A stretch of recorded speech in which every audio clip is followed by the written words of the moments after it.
I need some more water, but the yak is hogging the faucet. Are you done, yak?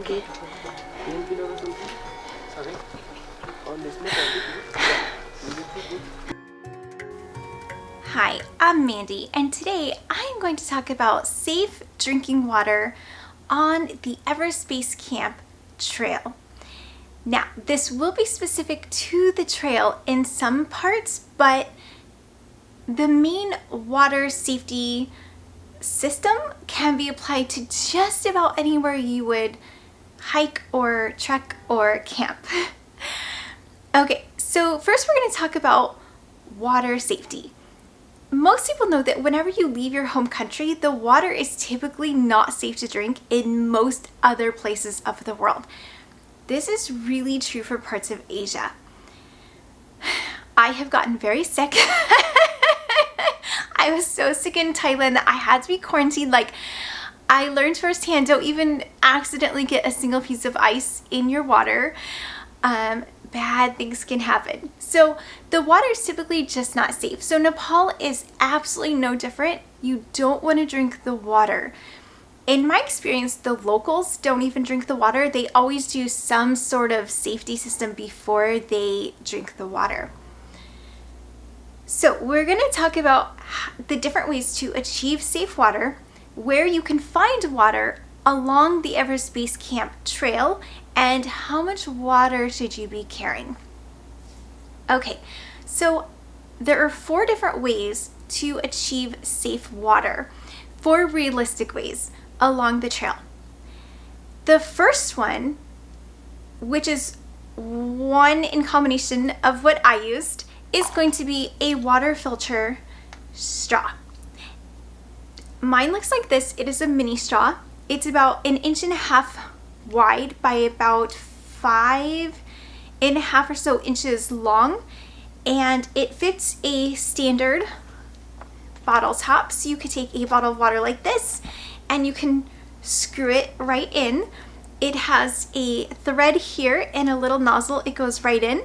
You really can't do this wrong because the top has a little protector over the part you drink out of, so you really won't mix them up very easily. The straw is really great. It's very easy. You can screw it to the top of your water bottle. The way that I did it is I carried these fillable water pouches, and these ones are nice because they open and they stand upright, and because it stands, it makes it really easy to handle. So mine come with a lid and a pull spout, which I think is pretty mandatory, and I do sometimes lose the caps, but these come with caps as well. But you can take this off and fill it with water and screw your cap on and drink. People in foreign countries love watching this. Like, they get such a hoot out of, like, what is that American doing with, like, her multiple layers of things that she is using to put something in her mouth. So this always draws a crowd. Even along the trek when I use this, a lot of people had never seen this or heard of anything like this. So yeah, it's good. It's a good conversation starter. But these are great. So these are just water pouches. I like to use the 16 ounce because when you're done, they just roll right up and you don't have big giant ones to worry about, or they don't take up too much space. They also fit really easily into the side loop of your backpack. If your backpack has an outer water pouch, it fits in really easily. Okay, so if you're unfamiliar with water filters or water straws, what they do is they essentially capture particles. The smaller the filter, the better it is. So you want a really tiny number of filters so that it's going to catch a lot more particles. This one has 0.001 microns, and that's really good. So it captures 99.9% of all particles. And we're just talking about matter, right? So anything that would be floating in the water or and it could be anything. So we won't get into what that could entail, but anything that's in the water, right? You don't want to be swallowing any matter in the water. So this is going to filter out most of it. So if you're shopping for a filter for the first time or you're new to filters, just look out for the micron size. You really want a really small micron. And everything that I'm talking about today, I will try to find it and link it below, just as a recommendation of what I use and what's worked for me. Note though, with the filters in the straws, is they only work against bacteria. They do not work against viruses. So if there's any viral matter in the water, you're not going to have protection against that. So if you're going to an area that's a concern, you want to use something different. Or at least don't use just the straw by itself. This is what I used for most of the trek, and I was completely fine water-wise. So the filter, and again, it's really small, so the filter is a really good option. You can screw it on almost any bottle. It's just a standard bottle cap size. So these are really great. So this is your first option, is that you can have a filter straw. The second option is you can have the tea house boil water for you. You will pay for all the boiled water, and then you'll have to carry a bottle that is strong enough to hold boiling water and also light enough that is not going to weigh on your pack. So this is just a basic Nalgene. They are relatively heavy. They're a lot heavier than other forms of water safety systems, but if you're gonna be using boiling water, these are really the way to go. And this one is 16 ounce. So I am a big fan of 16 ounce containers, just again, because they're not too big. They're really easy to store and transport. They're not too heavy because they're smaller. And when you're drinking, you don't have, you're not trying to drink from a container that's half empty all the time. Okay, so what will you pay if you have the tea house's boiled water for you? Typically, it depends on the size, but it's going to range anywhere from $3 to about $10 depending on how high up the mountain you go. The higher you go, the more expensive it does get, but about $3. Now, not all tea houses will customize your bottle size for you, and some might even make you pay for an entire giant commercial thermos that is enough to give water to an entire group, like several water bottles. So just be on notice of that, is that if you're gonna pay to have your water boiled, you might just have to pay for whatever quantity they're going to give you. So you might be overpaying. Like if you just wanted to fill up just one 16 ounce bottle, you might have to pay for 8 or 10 or 12 bottles.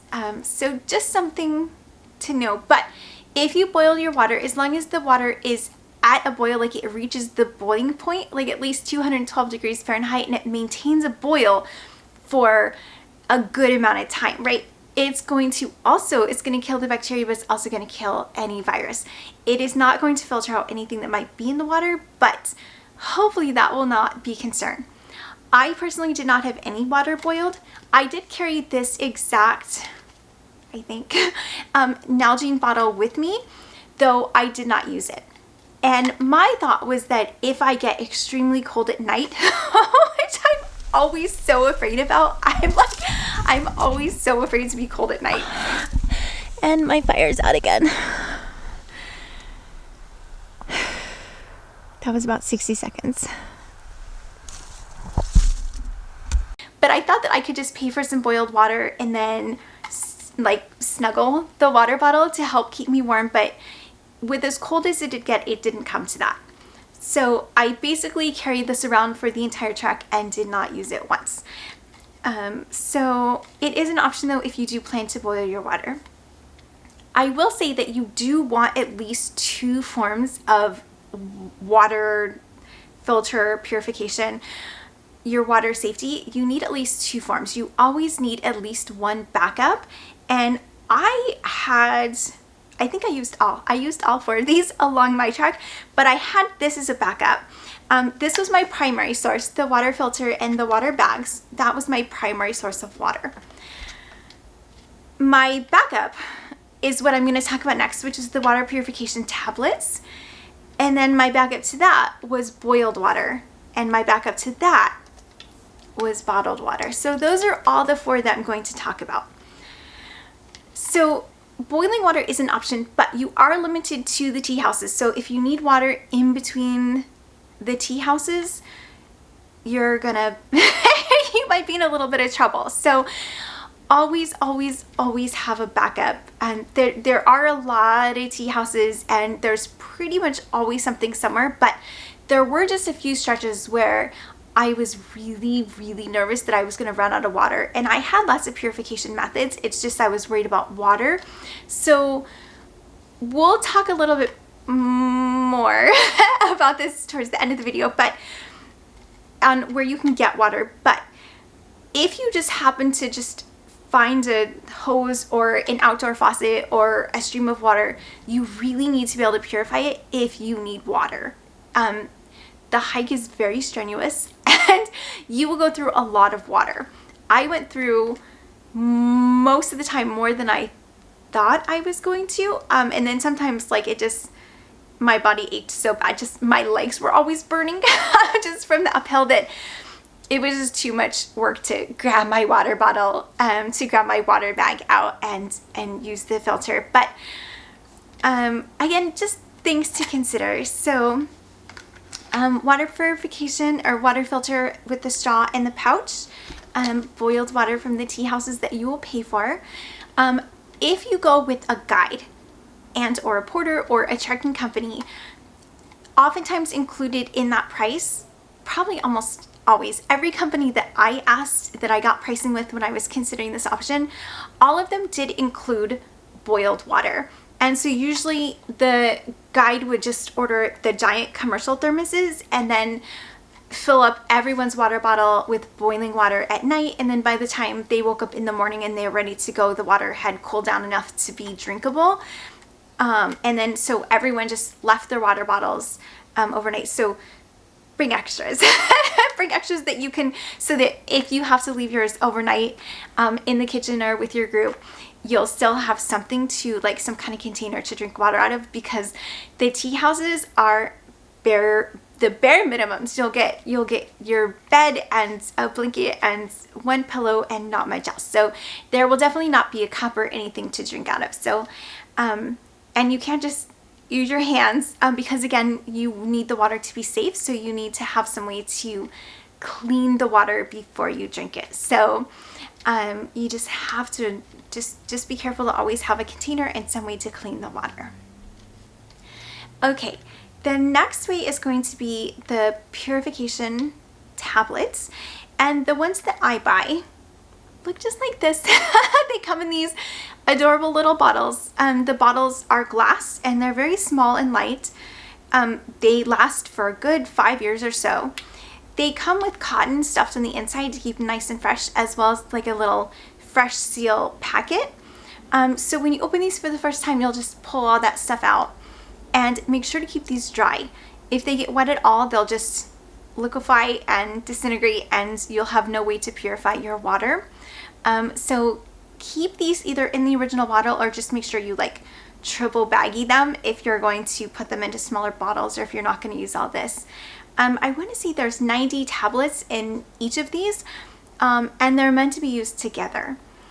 I didn't think I would need even anywhere close to 90, so I ended up splitting the 90 up, and I put 45 into one tiny little really lightweight plastic container, and then another 45 as like my emergency backup in case I lost one or set it down, or if it got wet or something happened to it, or if someone didn't have any kind of water purification and they, like as an emergency, they needed some help, like I would have some to share if needed.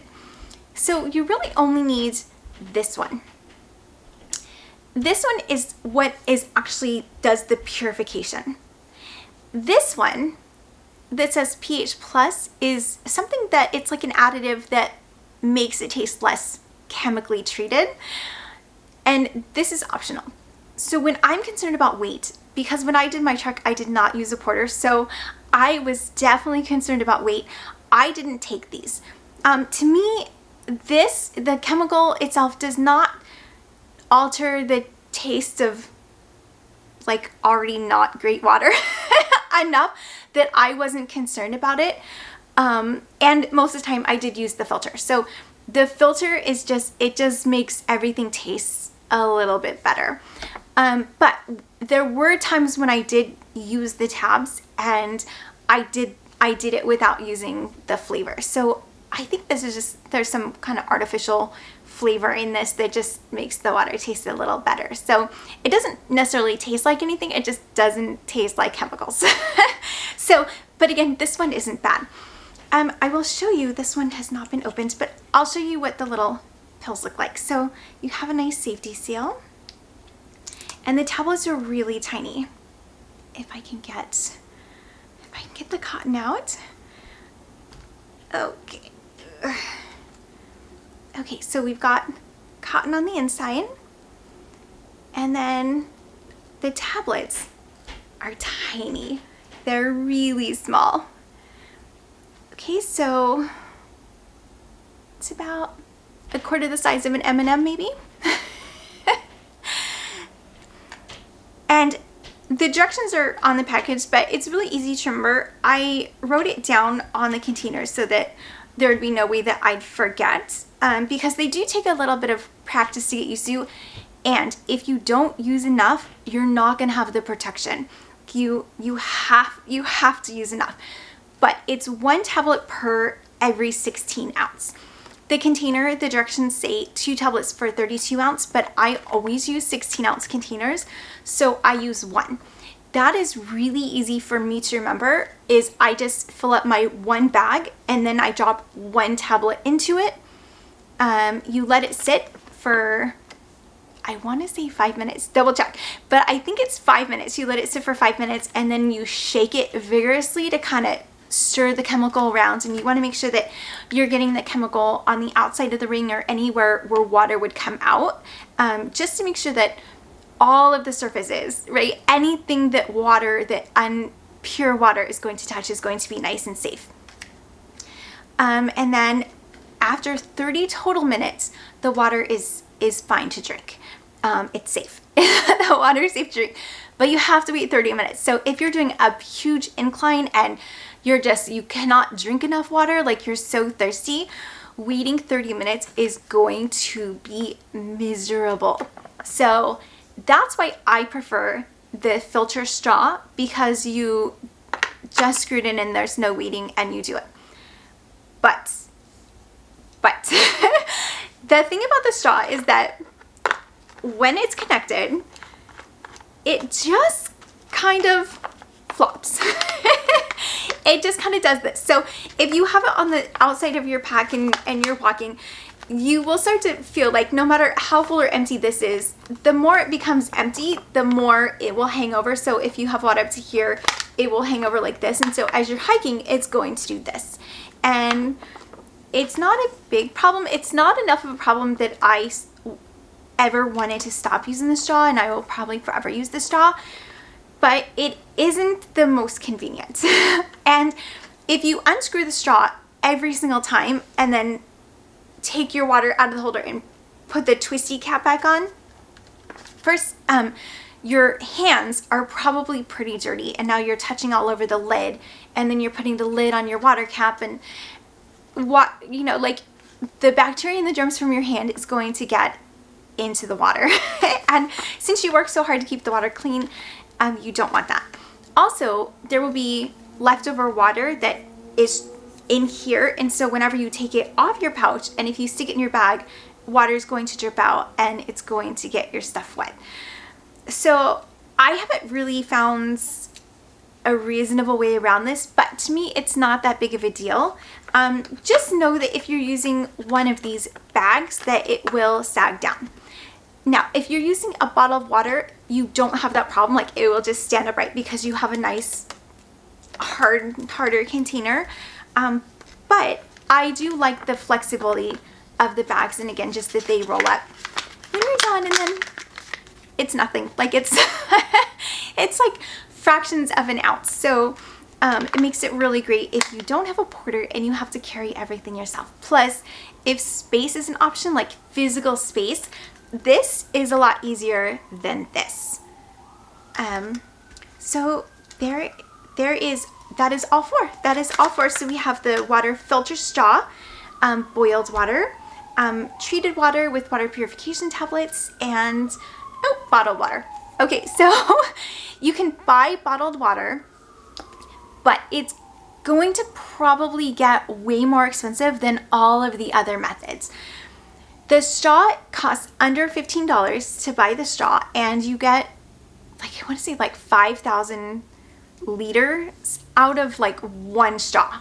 It has a lifespan of about 5,000 liters. Your boiled water, you're going to pay per fill up, per boil. So that's going to get pretty expensive. And then the tablets are pretty cheap. The tablets, it's about $9 for 90 tablets of the purification plus the flavor treatment. So together they're about $9. And again, I really only ever use the purification tablets. And then your bottled water, it's going to start off in the lower elevations to be about 50 rupees per bottle. And then you'll need a lot. You'll need a lot of them if you're going to mostly rely on bottled water. And then you're also going to have to stock up and you're going to have to carry them. So if you can't treat your water on the go, you're going to have to carry all the water that you're going to need for the day, which is why I'm not a giant fan of the boiling water. Plus, they're not going to give it to you at a reasonable temperature, like a nice 170 degrees where you can drink it as soon as they give it to you. It's going to be boiling. And because your bottles are made to insulate and to retain the heat, if there's hot liquid put in here, or to maintain the chill, if there's cold fluids put in here, it's going to retain the heat. So it is going to take forever to cool down. So it's not going to be a drinking temperature for quite a while. So you're not going to be able to just go to a tea house, get boiled water, and then be able to drink it anytime soon. So with bottled water, the price can go up. It goes from about 50 rupees to about 100 rupees, and then it jumps from 100 to 200 by day 3. And then it just gets more expensive from there. I only bought one bottle of water, and that was because on the giant push up to Namche Bazaar, it was through National Park and there was no water, which totally blew my mind, because you follow water. You follow this beautiful river the entire time. You're following water, but you're way above it. You're like up the mountain and it's down at sea level. So it's not accessible water. You can't actually get to the water, but it's down there and you can hear it and you can see it most of the time. But there wasn't anywhere to fill up water. And I always tried to make sure that I had enough water on me to get me from water stop to water stop. But in my research before I left, I could not find anything where anyone talked about how much water you need to carry with you and how close together the water stations are. So that was a big concern. I got a little comfortable on the first 2 days because there was plenty of water everywhere.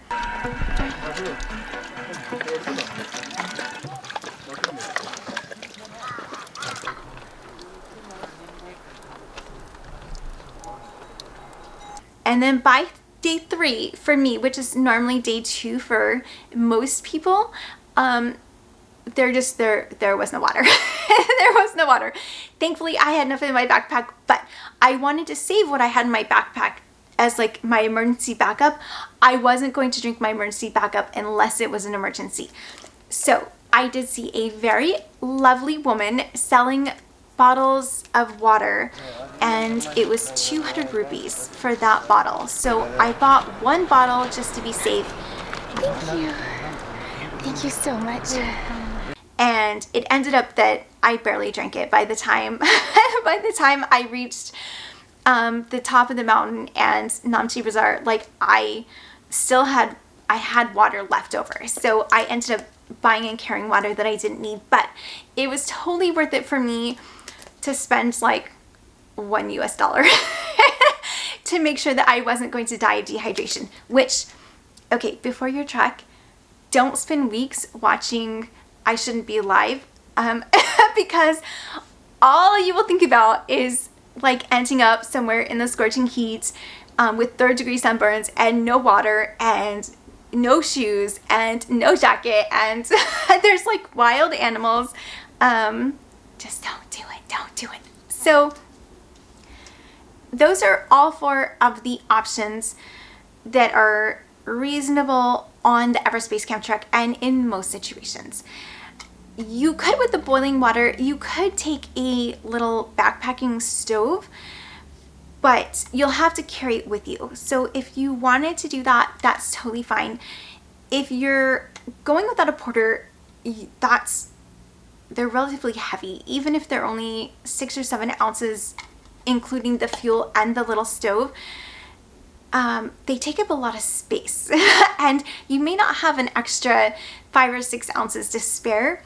But the fuel canisters, even the little tiny camping ones, they're pretty bulky and there's only so much room in a pack. So I thought about it, but I specifically chose not to do that.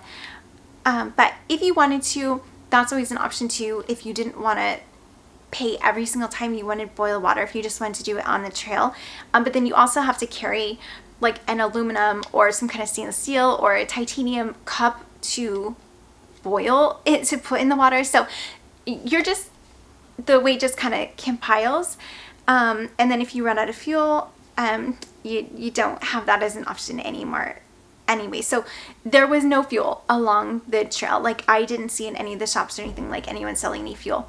Probably, I didn't see any in Lukla, but I didn't specifically look. But I'm sure you could get some if you needed some in Kathmandu before you, well, I don't think you could take it on the plane.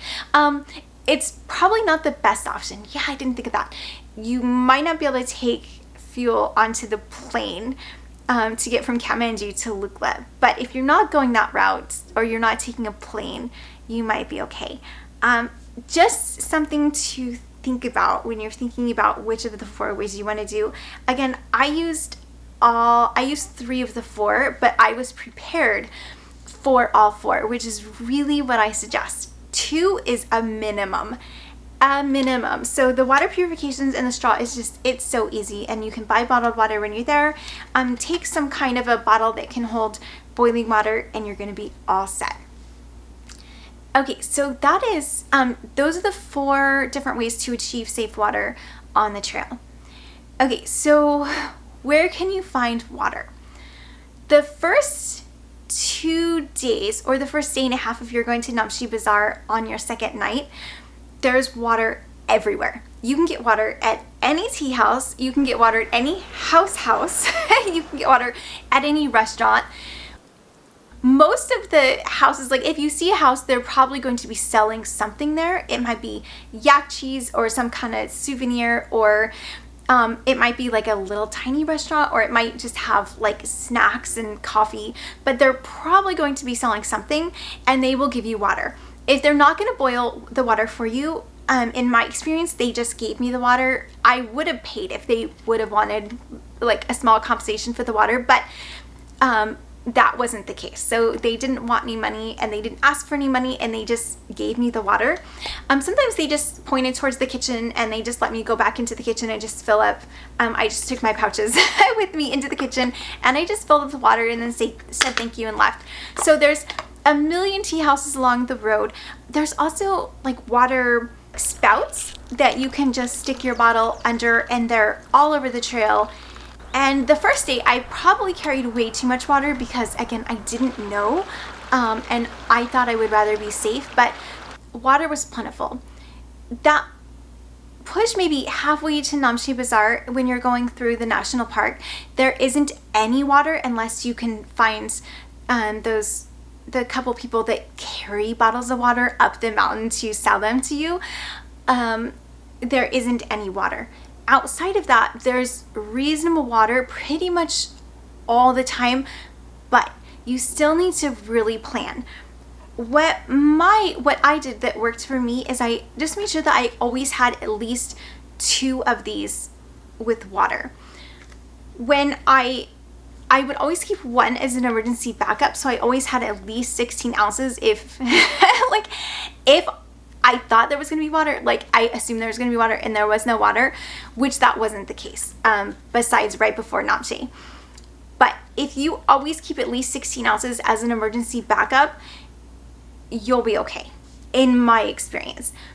What I did is when I always carried at least 3 of these pouches with me that had water in them, and then a 4th one that was rolled up that I just kept in my bag in case I needed it, or in case I ran across another trucker that needed it, or that didn't have a container, or their container broke, or they lost it, or it got a hole in it. So I would have one to share, or just one that's disposable. If one of mine broke, I always wanted to be able to have 3 working ones, so I had an extra one that I just kept rolled up and kept in my pack. So as I started to drink the water, I would set my emergency one in my bag, and I would tuck it way into the bottom, and that would be for my emergency. But I would keep 1 16-ounce pouch in my left side and 1 in my right side of my pack, and then whenever I would get low on 1, I would instantly go fill it up. So I would always try to keep 1 side filled with water in addition to my emergency water. So I was just constantly filling up the same 16-ounce pouch over and over again, and that tended to work really well. If I started to get to where I had to open up the second 16-ounce pouch because there wasn't a whole lot of immediately available water, like I would go out of my way to find some sort of water. Again, there's always something if you just keep your eye out, even if it's just if there's a building or a house and on the side of the house there's a little like hose spout and you can just go and turn it on.